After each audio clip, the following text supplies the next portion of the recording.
നമസ്കാരം. നമ്മൾ ഇന്ന് ഇവിടെ പഠിക്കാൻ പോകുന്നത് യൂണിറ്റ് 15 ആണ്. ലാൻഡ് മാർക്കറ്റ് ആണ് നമ്മൾ പഠിക്കാൻ പോകുന്നത്. ലാൻഡ് എന്ന് പറയുന്ന ഒരു ഫാക്ടർ ഇതിനു മുമ്പ് നമ്മൾ കണ്ടിരുന്നു. ഫാക്ടേഴ്സ് ഓഫ് പ്രൊഡക്ഷൻ എന്തായിരുന്നു, പ്രൊഡക്ഷന് ചില ഫാക്ടേഴ്സ് ആവശ്യമാണ് എന്ന് നമ്മൾ മുൻപുള്ള ചാപ്റ്റേഴ്സിൽ പഠിച്ചതാണ്. പ്രൊഡക്ഷനെ കുറിച്ച് പഠിച്ചപ്പോൾ നമ്മൾ പ്രൊഡക്ഷന്റെ ഫാക്ടേഴ്സിനെ കുറിച്ച് പഠിച്ചിരുന്നു. അതിലെ ഒരു പ്രധാനപ്പെട്ട ഫാക്ടർ ആണ് എന്ത്, ലാൻഡ് എന്ന് പറയുന്നത്. ഇതിനു മുമ്പുള്ള ചാപ്റ്ററിൽ നമ്മൾ പഠിച്ചത് ലേബർ ആയിരുന്നു. മറ്റൊരു പ്രധാനപ്പെട്ട ഫാക്ടർ ഓഫ് പ്രൊഡക്ഷൻ എന്ന് പറയുന്നത് ലേബർ ആയിരുന്നു. ലേബർ, ലാൻഡ്, ക്യാപിറ്റൽ ഇതൊക്കെ ആയിരുന്നു എന്ത്, പ്രൊഡക്ഷന് വേണ്ട ഇമ്പോർട്ടൻ്റ് ആയിട്ടുള്ള ചില ഫാക്ടേഴ്സ് എന്ന് പറയുന്നത്.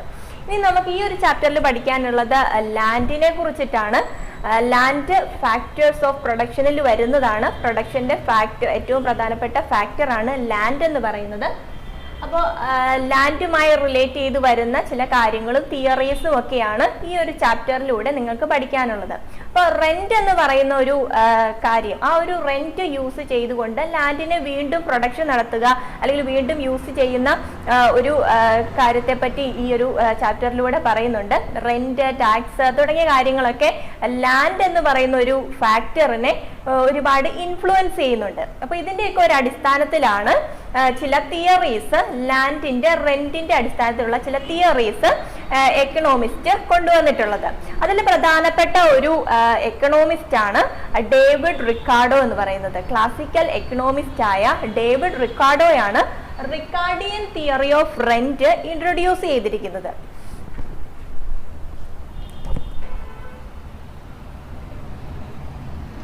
1817 ഡേവിഡ് റിക്കാർഡോ ഈ ഒരു തിയറി ഇൻട്രൊഡ്യൂസ് ചെയ്യുന്നത്. ഇതിൽ പറഞ്ഞിരിക്കുന്നത് ഒരു പ്രൊഡക്ഷന് വേണ്ടിയിട്ട് ഒരു ലാൻഡ് യൂസ് ചെയ്യുന്നു, അല്ലെങ്കിൽ നമ്മുടെ കൈവശമുള്ള ഒരു കാര്യം അത് വീണ്ടും യൂസ് ചെയ്യാൻ വേണ്ടി എന്തിനു വേണ്ടിയിട്ടാണ് യൂസ് ചെയ്യുന്നത്, പ്രൊഡക്ഷന് വേണ്ടിയിട്ട് യൂസ് ചെയ്യുന്നതിന് വേണ്ടിയിട്ട് ആ ഒരു ലാൻഡ് ഉടമയ്ക്ക് കൊടുക്കുന്ന ഒരു പേയ്മെന്റ് ആണ് ഈ റെന്റ് എന്നാണ് ആര് പറഞ്ഞിട്ടുള്ളത്, റിക്കാർഡിയൻ പറഞ്ഞിട്ടുള്ളത്. ഹീസ് എ ക്ലാസിക്കൽ എക്കണോമിസ്റ്റ് ആണ്. റിക്കാർഡോ എന്ന് പറയുന്ന ഒരു ക്ലാസിക്കൽ എക്കണോമിസ്റ്റ് ആണ്, പൗരാണിക തത്വചിന്തകനാണ്. അതുകൊണ്ട് തന്നെ ഈ ഒരു തിയറിയിലൂടെ അദ്ദേഹം പറഞ്ഞിരിക്കുന്നത് കൾട്ടിവേഷന് വേണ്ടിയിട്ട് മാത്രം യൂസ് ചെയ്യുന്ന ഒരു കാര്യമാണ് ലാൻഡ് എന്നുള്ള അർത്ഥത്തിലാണ് ചില കാര്യങ്ങൾ ഈ ഒരു തിയറിയിലൂടെ പറഞ്ഞിരിക്കുന്നത്. അപ്പോൾ ലാൻഡ് എന്ന് പറയുന്നത് റെന്റ് എന്ന് പറയുന്ന ഒരു കാര്യം ലാൻഡിന് മാത്രം വരുന്ന, അല്ലെങ്കിൽ ലാൻഡ് എന്ന് പറയുന്ന ഒരു ഫാക്ടറിന് മാത്രം വരുന്ന ഒരു കാര്യമാണ് റെന്റ് എന്ന് പറയുന്നത്. അപ്പോൾ എർത്തിൽ നിന്ന് കിട്ടുന്ന ഒരു പവറാണ്, അല്ലെങ്കിൽ ഒരിക്കലും നശിപ്പിക്കാൻ പറ്റാത്ത ഒരു കഴിവുള്ള ഒരു പവറുള്ള ഒരു കാര്യമാണ് ലാൻഡ് എന്നാണ് ഡേവിഡ് റിക്കാർഡോ ഈ ഒരു തിയറിയിലൂടെ പറയുന്നത്. ഇതിന്റെ അസംഷൻസിലൂടെ എന്തൊക്കെയാണ് പറയുന്നത് നമുക്ക് നോക്കാം.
ഇനി റിക്കാർഡോ പറയുന്ന ചില അസംഷൻസ് എന്തൊക്കെയാണെന്ന് നോക്കാം. ഒരു ലാൻഡിന്റെ പ്രത്യേകതകളുടെ അടിസ്ഥാനത്തിൽ അല്ലെങ്കിൽ റെന്റിന്റെ അടിസ്ഥാനത്തിൽ റെന്റ് എങ്ങനെയാണ് ലാൻഡിന്റെ കാര്യത്തിൽ റൈസ് ചെയ്യുന്നത് എന്നതിനെ തുടങ്ങിയുള്ള ചില അസംഷൻസ് ആണ് റിക്കാർഡോ അതിൽ പറഞ്ഞിരിക്കുന്നത്.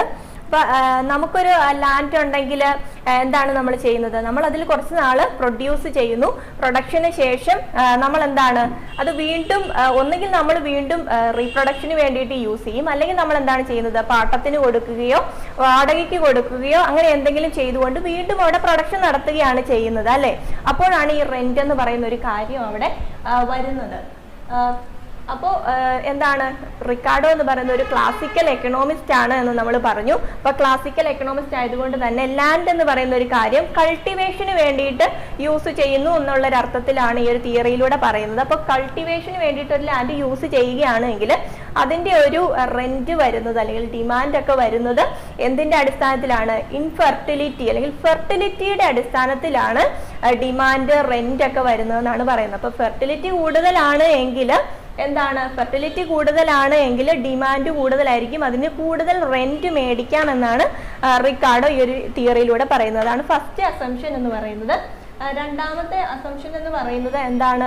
ഒരു ഭൂമിയുടെ ഒരു വരദാനമാണ്, അല്ലെങ്കിൽ ഭൂമിയിൽ നിന്ന് നമുക്ക് കിട്ടുന്ന നമ്മുടെ കൈവശമുള്ള ഒരു വിലപ്പെട്ട ഒന്നാണ് ലാൻഡ് എന്നാണ് പറയുന്നത്. അത് ഒരിക്കലും നശിച്ചു പോവാത്തതാണ്, നമുക്ക് വീണ്ടും അത് യൂസ് ചെയ്യാം. അതിന്റെ വളക്കൂർ അനുസരിച്ച് ആ മണ്ണിൽ വീണ്ടും കൃഷി ചെയ്യാനോ അല്ലെങ്കിൽ വീണ്ടും അത് യൂസ് ചെയ്യാനോ സാധിക്കുമെന്നാണ് റിക്കാർഡോ പറയുന്നത്. അപ്പോൾ അതിനനുസരിച്ച് അതൊരു പവറാണ്, മണ്ണിന്റെ ഒരു പവറാണ്, നശിപ്പിക്കാൻ പറ്റാത്തൊരു പവറാണെന്നാണ് റിക്കാർഡോ ഈ ഒരു തിയറിയിലൂടെ രണ്ടാമത്തെ അസംഷൻസിലൂടെ പറയുന്നത്. മറ്റൊരു പ്രധാനപ്പെട്ട കാര്യം എന്ന് പറയുന്നത് എന്താണ്? നമുക്കാണ് ഇപ്പോൾ ഒരു ലാൻഡ് സ്വന്തമായിട്ടുള്ളത് എങ്കിൽ നമ്മൾ ആ ഒരു ലാൻഡ് വീണ്ടും പ്രൊഡ്യൂസ് ചെയ്യുമ്പോൾ നമ്മൾ ആ ലാൻഡിൽ ഓൾറെഡി പ്രൊഡ്യൂസ് ചെയ്തുകൊണ്ടിരിക്കുകയായിരുന്നിരിക്കാം, അല്ലെങ്കിൽ വീണ്ടും പ്രൊഡ്യൂസ് ചെയ്യുന്നതിന് വേണ്ടിയിട്ട് അത് റെന്റിന് കൊടുക്കുകയാണ് എങ്കിലും നമുക്ക് അതിൽ നിന്ന് കിട്ടുന്ന എന്താണ്? ഒരു എക്സ്ട്രാ വരുമാനമാണ് കിട്ടുന്നത് അല്ലേ. അപ്പൊ അതൊരു പ്രൊഡക്റ്റ് ഒരു സർപ്ലസ് ആണെന്ന് നമുക്ക് വേണമെങ്കിൽ പറയാം. നമുക്ക് ഉള്ള ഇൻകത്തിൽ നിന്നും കുറച്ചുകൂടി എക്സ്ട്രാ ആയിട്ട് കിട്ടുന്ന ഒരു എക്സ്ട്രാ ഇൻകം എന്നും നമുക്ക് അതിനെ പറയാം. അപ്പോൾ എന്താണ്? അതൊരു ഒരു പ്രൊഡ്യൂസർക്ക് അല്ലെങ്കിൽ ആ ഒരു ലാൻഡ് ഓണർക്ക് കിട്ടുന്ന പ്രൊഡ്യൂസർ സർപ്ലസ് ആണ് എന്ന് നമുക്ക് പറയാം. അപ്പൊ പ്രൊഡ്യൂസർ സർപ്ലസ് എന്ന് പറയുന്ന ഒരു കാര്യം കൂടി ഒരു തിയറിയിലൂടെ റിക്കാർഡോ ഇൻട്രൊഡ്യൂസ് ചെയ്യുന്നുണ്ട്. ഇനി ബാക്കി അസംഷൻസിലൂടെ എന്തൊക്കെയാണ് പറയുന്നതെന്ന് നോക്കാം.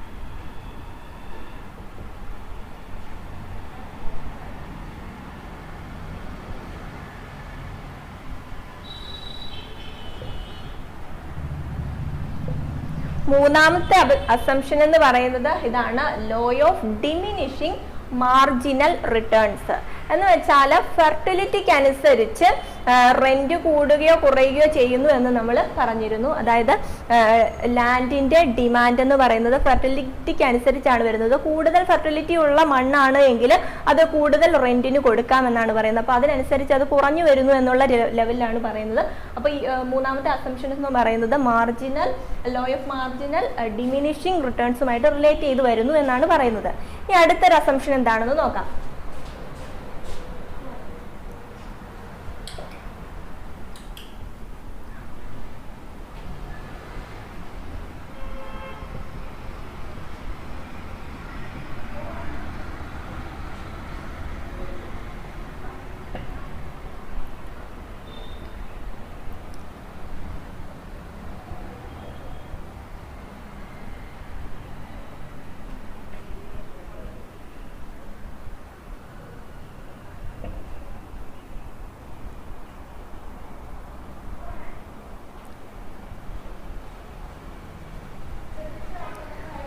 അടുത്ത ഒരു അസംഷൻ എന്ന് പറയുന്നത് എന്താണ്? ലാൻഡിന്റെ കോസ്റ്റ് ഓഫ് പ്രൊഡക്ഷൻ എന്ന് പറയുന്നത് ഇവിടെ എല്ലാ ലാൻഡിനും ഈക്വൽ ആണ് എന്നാണ് പറയുന്നത്. അവിടെ നടത്തുന്ന ഒരു ഇൻവെസ്റ്റ്മെന്റ് ഉണ്ടല്ലോ. ഇപ്പൊ നമ്മൾ മണ്ണിൽ എന്തൊക്കെ കാര്യങ്ങളാണ് കൊടുക്കുന്നത്? ഇപ്പൊ എന്തെങ്കിലും ഒരു കൃഷിയാണ് ചെയ്യുന്നതെങ്കിൽ ആ മണ്ണിൽ നമ്മൾ എന്തൊക്കെ കൊടുക്കും? വെള്ളം കൊടുക്കും, വളം കൊടുക്കും, അതുപോലുള്ള കാര്യങ്ങൾക്കൊക്കെ യൂസ് ചെയ്യുന്ന ഒരു പ്രൊഡക്ഷന് വേണ്ടിയിട്ട് നമ്മൾ യൂസ് ചെയ്യുന്ന കുറെ കാര്യങ്ങളുണ്ടല്ലോ, എക്സ്പെൻസസ്, അതൊക്കെയാണല്ലോ കോസ്റ്റ് എന്ന് പറയുന്നത്. അപ്പോൾ ആ കോസ്റ്റ് എന്ന് പറയുന്നത് എല്ലാ ലാൻഡിന്റെയും കാര്യത്തിൽ ആ ഒരു കോസ്റ്റ് ഓഫ് പ്രൊഡക്ഷൻ എന്ന് പറയുന്നത് ഈക്വൽ ആണ് എന്നാണ് റിക്കാർഡോ ഈ ഒരു തിയറിയിലൂടെ പറയുന്നത്. അടുത്ത അസംഷൻ നമുക്ക് നോക്കാം.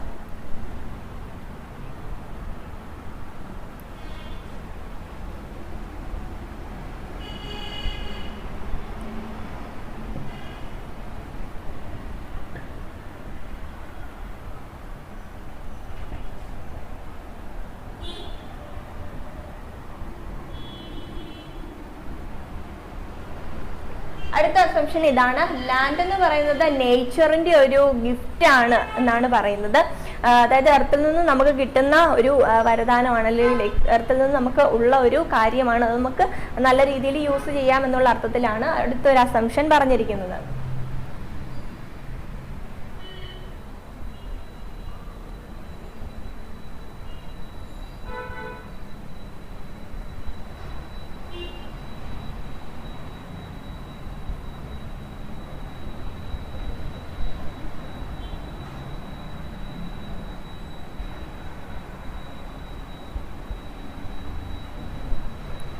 അടുത്ത അസംഷൻ എന്ന് പറയുന്നത് ലാൻഡ് എന്ന് പറയുന്ന land has only one use to grow crops എന്നാണ് പറയുന്നത്. അതായത് ക്രോപ്സ് നിർമ്മിക്കാൻ വേണ്ടി മാത്രം, അല്ലെങ്കിൽ ക്രോപ്സ് വിളവെടുക്കാൻ വേണ്ടി, അല്ലെങ്കിൽ കൾട്ടിവേഷന് വേണ്ടിയിട്ട് മാത്രം യൂസ് ചെയ്യുന്ന ഒരു കാര്യമാണ്, ഫാക്ടറാണ് ലാൻഡ് എന്ന നിലയ്ക്കാണ് ഈ ഒരു തിയറിയിലൂടെ റിക്കാർഡോ പറയുന്നത്. അല്ലെങ്കിൽ കൾട്ടിവേഷന് വേണ്ടിയിട്ട് മാത്രം യൂസ് ചെയ്യുന്നു എന്നുള്ള രീതിയിലാണ്. ക്ലാസിക്കൽ എക്കണോമിസ്റ്റ് ആയതുകൊണ്ടാണ് ആ ഒരു രീതിയിലുള്ള കൺസെപ്റ്റിലൂടെ ഈ ഒരു തിയറിനെ അവതരിപ്പിച്ചിരിക്കുന്നത്, ലാൻഡിന്റെ പ്രത്യേകതകളെ അവതരിപ്പിച്ചിരിക്കുന്നത്. അപ്പൊ ലാൻഡുമായിട്ട് റിലേറ്റ് ചെയ്ത് വരുന്ന, അല്ലെങ്കിൽ റെന്റുമായിട്ട് റിലേറ്റ് ചെയ്ത് വരുന്ന ഒരു തിയറിയുടെ അസംഷൻസ് എന്ന് പറയുന്നത് എങ്ങനെയാണ്? ഇത്തരം കാര്യങ്ങളിലൂടെയൊക്കെയാണ് ഒരു ലാൻഡിന്റെ റെന്റ് റൈസ് ചെയ്യുന്നത്, അല്ലെങ്കിൽ ലാൻഡ് എന്താണ് എന്നതിനെ കുറിച്ചാണ് ഈ ഒരു തിയറിയിലൂടെ ക്ലാസിക്കൽ എക്കണോമിസ്റ്റ് ആയ റിക്കാർഡോ പറഞ്ഞിരിക്കുന്നത്. നമ്മളിപ്പോ എന്തൊക്കെയാണ് പറഞ്ഞത്? റിക്കാർഡോയുടെ തിയറിയിലൂടെ പറഞ്ഞത് എന്താണ്? അസംഷൻസ് പറഞ്ഞിരുന്നു അല്ലെ? ലാൻഡിന്റെ റെന്റ് എങ്ങനെയാണ് റൈസ് ചെയ്യുന്നത്, അല്ലെങ്കിൽ ലാൻഡ് എന്തിനു വേണ്ടിയിട്ടാണ് യൂസ് ചെയ്യുന്നത് തുടങ്ങിയ അസംഷൻസിലൂടെയാണ് ഈ ഒരു കാര്യങ്ങൾ വിവരിച്ചിരിക്കുന്നത്. പിന്നീട് അതിന്റെ ഇനി എന്താണ്, ഇനി ഗ്രാഫ്സിലൂടെ എങ്ങനെയാണ് ഈ ഒരു റെന്റിന്റെ കാര്യങ്ങൾ വരുന്നത്, അല്ലെങ്കിൽ ഗ്രാഫിക്കൽ റെപ്രസെന്റേഷനിലൂടെ ഇതിനൊരു ലാൻഡിനെ ഡിഫറെന്റ് ഗ്രേഡ്സിലാണ് പറയുന്നത്. നമ്മൾ അസംഷൻസ് പറഞ്ഞപ്പോൾ പറഞ്ഞിരുന്നു ഫെർട്ടിലിറ്റിക്ക് അനുസരിച്ചാണ് റെന്റ് അല്ലെങ്കിൽ ലാൻഡിന്റെ ആ ഒരു റെന്റ് വരുന്നത് എന്ന് നമ്മൾ പറഞ്ഞിരുന്നു. അപ്പോൾ അത് ഡിഫറെന്റ് ആയിട്ടുള്ള ഗ്രേഡ്സിലാണ് റിക്കാർഡോ ഇതിൽ പറഞ്ഞിരിക്കുന്നത്.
ഇനി അടുത്തതായിട്ട് ഇതാണ് റിക്കാർഡിയൻ തിയറി ഓഫ് റെന്റിന്റെ ഗ്രാഫിക്കൽ റെപ്രസെന്റേഷൻ എന്ന് പറയുന്നത്.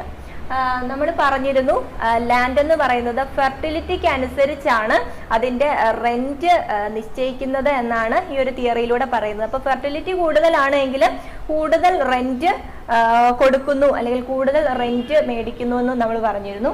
അപ്പൊ അതിന്റെ അടിസ്ഥാനത്തിൽ 3 ലാൻഡ്സിനെ ഗ്രേഡ് ചെയ്തിട്ടാണ് പറഞ്ഞിരിക്കുന്നത്. അപ്പം ഓരോ ഗ്രേഡ്സിലും കൂടുതൽ ഫെർട്ടിലിറ്റി റേറ്റ് കൂടുന്നതിനനുസരിച്ച് അതിനെ first grade, second grade, third grade, അങ്ങനെ ഗ്രേഡ്സ് തിരിച്ചിട്ടാണ് ഈ ഒരു ഗ്രാഫ്സിലൂടെ റെപ്രസെന്റ് ചെയ്തിരിക്കുന്നത്. ഇനി ഫസ്റ്റ് ഗ്രേഡ് ഇതാണ് വരുന്നത്. ഫസ്റ്റ് ഗ്രേഡ് എന്ന് പറയുന്നത് ഈ ഒരു ബോക്സിലാണ് കൊടുത്തിരിക്കുന്നത്.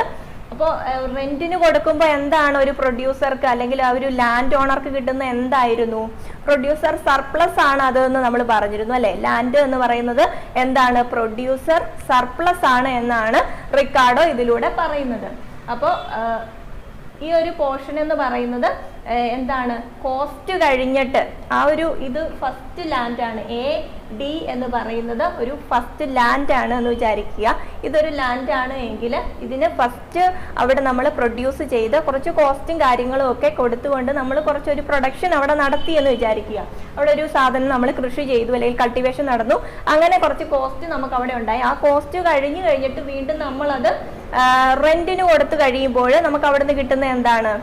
വീണ്ടും ഒരു എക്സ്ട്രാ ഇൻകം ആണ് കിട്ടുന്നത്. അപ്പോൾ അവിടെ റെന്റിൽ നിന്ന് കിട്ടുന്ന ഒരു സർപ്ലസ്, കോസ്റ്റ് കഴിഞ്ഞിട്ട് വീണ്ടും കിട്ടുന്നത് അതിന്റെ ഫെർട്ടിലിറ്റി ഉള്ളത് കൊണ്ട്, ഫെർട്ടിലിറ്റി ആ മണ്ണിൽ, ആ ഒരു മണ്ണ് കുറച്ച് നാൾ യൂസ് ചെയ്തു, അതിന് ശേഷവും ആ മണ്ണ് അതുപോലെ തന്നെ വീണ്ടും യൂസ് ചെയ്യാനായിട്ട് കൊടുക്കുകയാണ് ചെയ്യുന്നത്. അപ്പോൾ അതിന്റെ ഫെർട്ടിലിറ്റി വളരെ കൂടുതലാണ് എങ്കിൽ ഫെർട്ടിലിറ്റിക്ക് അനുസരിച്ച് കൂടുതൽ റെന്റ് മേടിച്ചുകൊണ്ട് വീണ്ടും കൾട്ടിവേറ്റ് ചെയ്യുന്നു. അപ്പോൾ അത് എന്താണ്? ഒരു റെന്റ് സർപ്ലസ് ആണ്. അപ്പോൾ ഈ ഒരു പോർഷൻ കാണിക്കുന്നത് കോസ്റ്റ് കഴിഞ്ഞിട്ട് വരുന്ന ഒരു റെന്റിന്റെ പാർട്ടാണ്. അപ്പം ഈ ഒരു ലാൻഡിൽ നിന്ന് കിട്ടുന്ന റെന്റ് സർപ്ലസിനെ സൂചിപ്പിക്കുന്നു. ഇനി അടുത്തൊരു ലാൻഡ് എന്ന് പറയുന്നത് എന്താണ്? DG എന്ന് പറയുന്ന ഒരു ലാൻഡ്. DG എന്ന് പറയുന്ന ഒരു ലാൻഡാണ് ഈ ഒരു പോർഷനിൽ കൊടുത്തിരിക്കുന്നത്.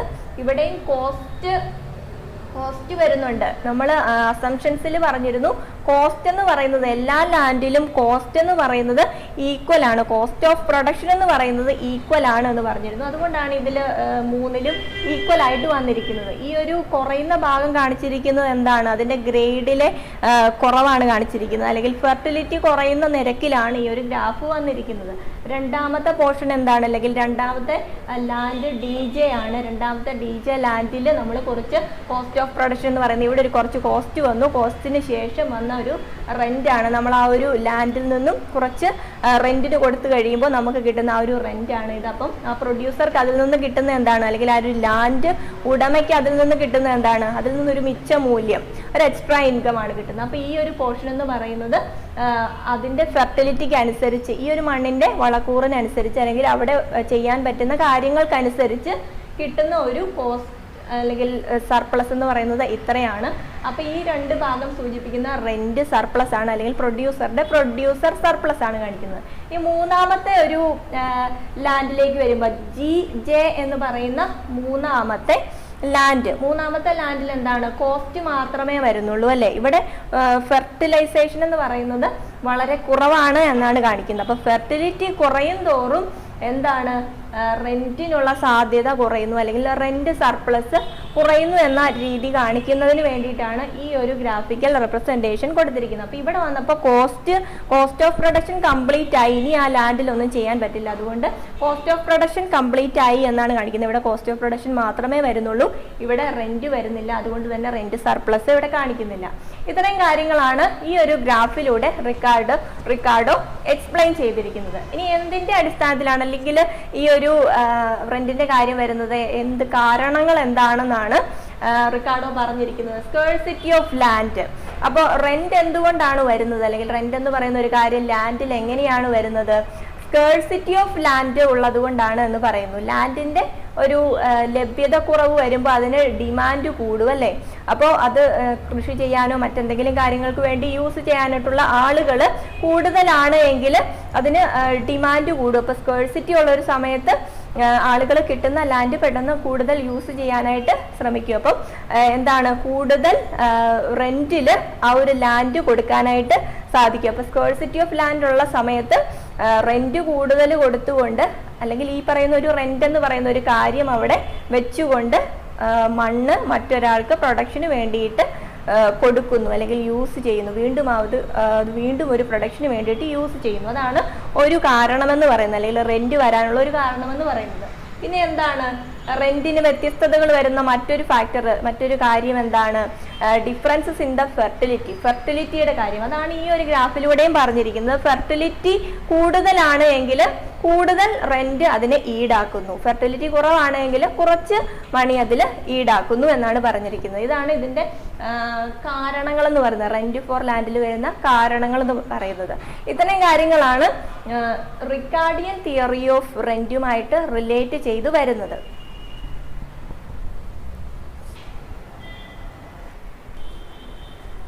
ഇനി നിങ്ങൾക്ക് ഈ ഒരു ചാപ്റ്ററിലൂടെ പഠിക്കാനുള്ളത് റെന്റിന്റെ മോഡേൺ തിയറി ഓഫ് റെന്റ് ആണ് പഠിക്കാനുള്ളത്.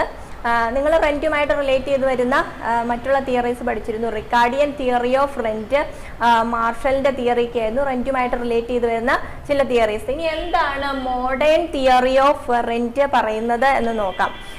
ഒരുപാട് എക്കണോമിസ്റ്റ് റെന്റുമായിട്ട് റിലേറ്റ് ചെയ്തു വരുന്ന കുറെ കാര്യങ്ങൾ അവതരിപ്പിച്ചിട്ടുണ്ട്, തിയറീസിലൂടെ അവതരിപ്പിച്ചിട്ടുണ്ട്.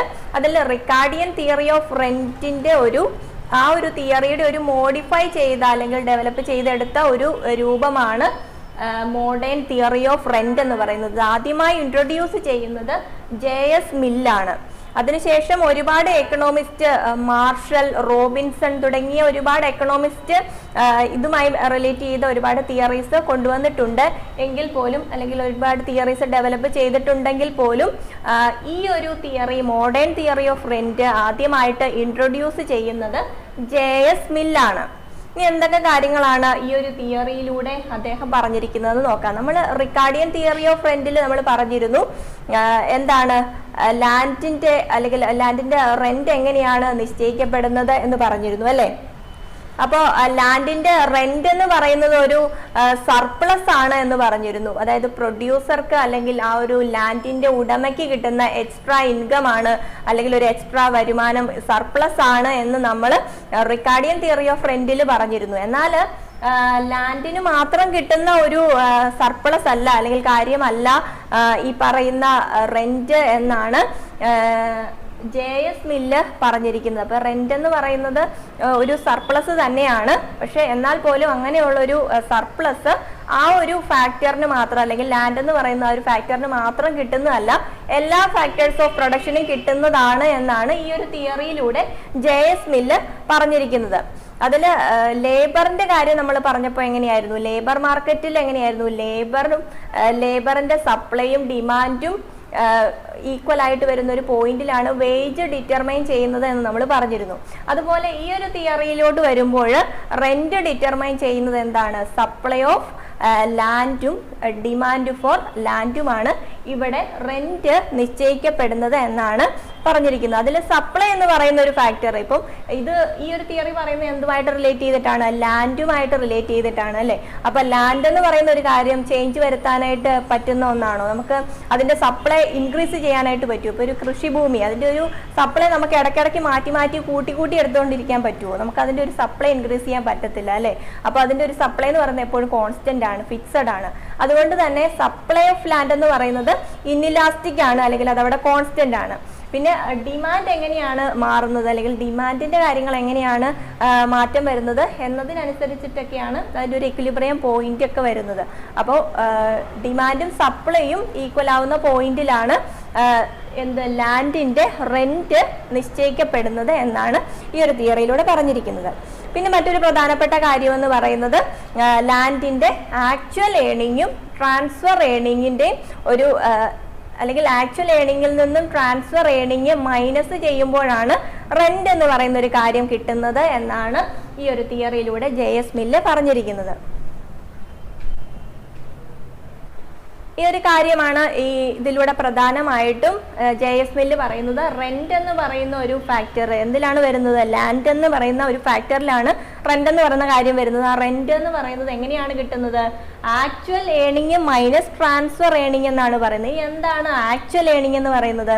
ഒരു പ്രൊഡക്ഷൻ നടത്തുമ്പോൾ ആ ലാൻഡിൽ നിന്നും കിട്ടുന്ന കംപ്ലീറ്റ് ആയിട്ടും കിട്ടുന്ന ഒരു ഏണിങ്, മൊത്തത്തിൽ ഒരു പ്രൊഡക്ഷൻ നടത്തുമ്പോൾ മൊത്തത്തിൽ അതിൽ നിന്ന് കിട്ടുന്ന ഒരു വരുമാനമാണ് ആക്ച്വൽ ഏണിങ് എന്ന് പറയുന്നത്. എന്നാൽ ട്രാൻസ്ഫർ ഏണിങ്ങോ, ഒരു കാര്യം യൂസ് ചെയ്തുകൊണ്ടിരുന്ന ഒരു ഫാക്ടർ മറ്റൊന്ന് യൂസ് ചെയ്യാൻ വേണ്ടിയിട്ട് മറ്റൊന്നിലേക്ക് ട്രാൻസ്ഫർ ചെയ്യാണ്, ഒന്നിനെ സാക്രിഫൈസ് ചെയ്തുകൊണ്ട് മറ്റൊന്നിലേക്ക് ട്രാൻസ്ഫർ ചെയ്തുകൊണ്ട് മറ്റൊരു ഏണിങ്സ് നടത്തുന്നതിനെയാണ് ഈ ഒരു ട്രാൻസ്ഫർ ഏണിംഗ് എന്ന് പറയുന്നത്. അപ്പോൾ ഒരു വരുമാനം അല്ലെങ്കിൽ ഒരു ഇൻകം നമ്മളവിടെ സ്റ്റോപ്പ് ചെയ്തു അല്ലെങ്കിൽ ഒന്ന് സാക്രിഫൈസ് ചെയ്തുകൊണ്ട് മറ്റൊരു ഏണിങ്ങിലേക്ക് ട്രാൻസ്ഫർ ചെയ്ത് മറ്റൊരു ഏണിങ് നേടിയെടുക്കുന്നു. അതാണ് ട്രാൻസ്ഫർ ഏണിംഗ് എന്ന് പറയുന്നത്. അപ്പോൾ അതിനെ കുറയ്ക്കുന്ന ഒരു തുകയാണ് ഈ റെന്റ് എന്നാണ് ഈ ഒരു തിയറിയിലൂടെ പറഞ്ഞിരിക്കുന്നത്.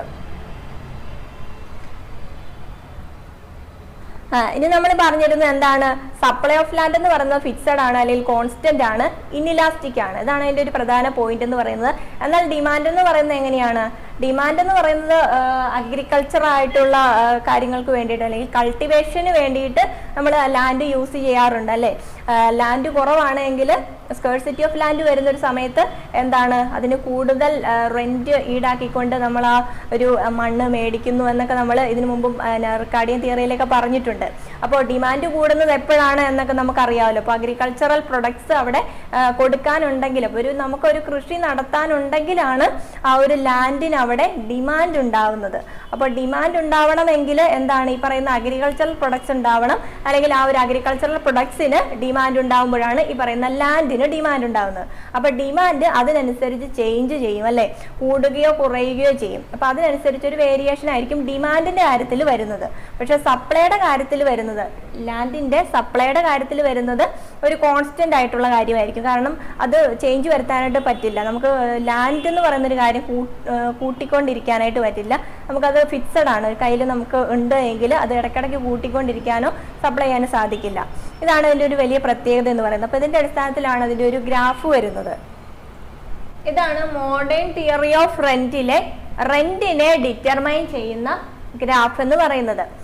റെന്റിനെ ഡിറ്റർമൈൻ ചെയ്യുന്നത് എന്തൊക്കെയായിരുന്നു എന്നാണ് പറഞ്ഞത്? ലാൻഡിന്റെ സപ്ലൈയും ലാൻഡിന്റെ ഡിമാൻഡുമാണ്. അത് രണ്ടും ഈക്വൽ ആയിട്ട് വരുന്ന ഒരു പോയിന്റിലാണ് ലാൻഡിന്റെ റെന്റ് ഡിറ്റർമൈൻ ചെയ്യുന്നത് എന്നാണ് പറഞ്ഞത്. അപ്പോൾ ആ ഒരു ഗ്രാഫിക്കൽ റെപ്രസെന്റേഷൻ ആണ് ഇത്. ഇവിടെ എന്താണ്,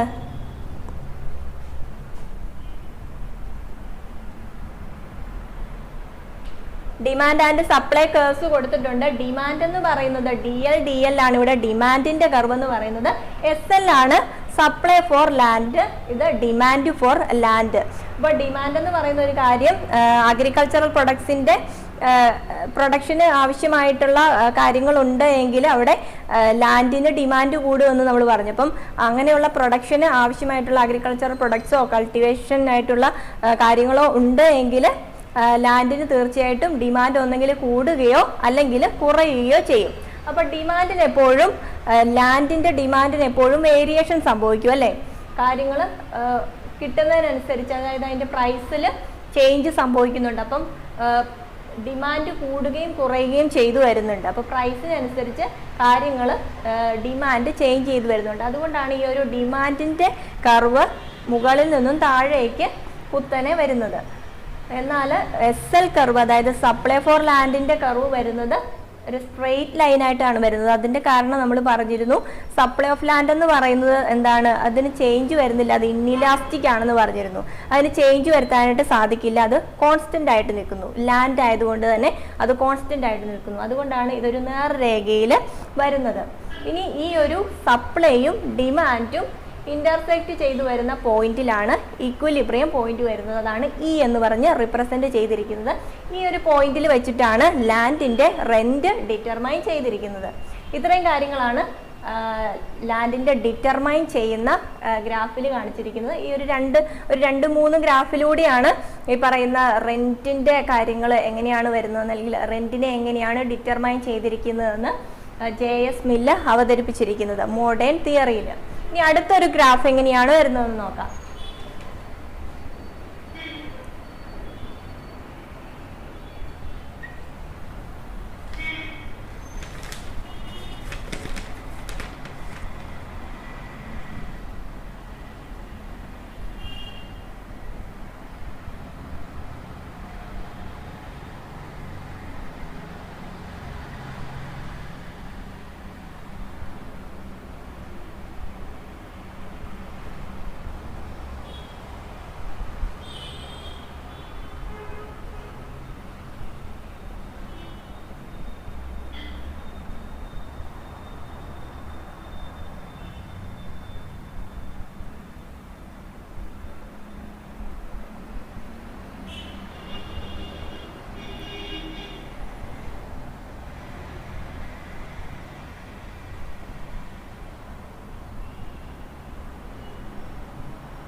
ഇതാണ് അടുത്ത ഒരു ഗ്രാഫ് എന്ന് പറയുന്നത്. അതായത് ഡിമാൻഡിൽ ചേഞ്ച് വരുമ്പോൾ റെന്റിൽ എങ്ങനെയാണ് മാറ്റം വരുന്നത് എന്നാണ് കൊടുത്തിരിക്കുന്നത്. അപ്പൊ തീർച്ചയായിട്ടും ഡിമാൻഡ് കൂടുകയാണ് എങ്കിൽ റെന്റ് കൂടുതലായിരിക്കും അല്ലെ.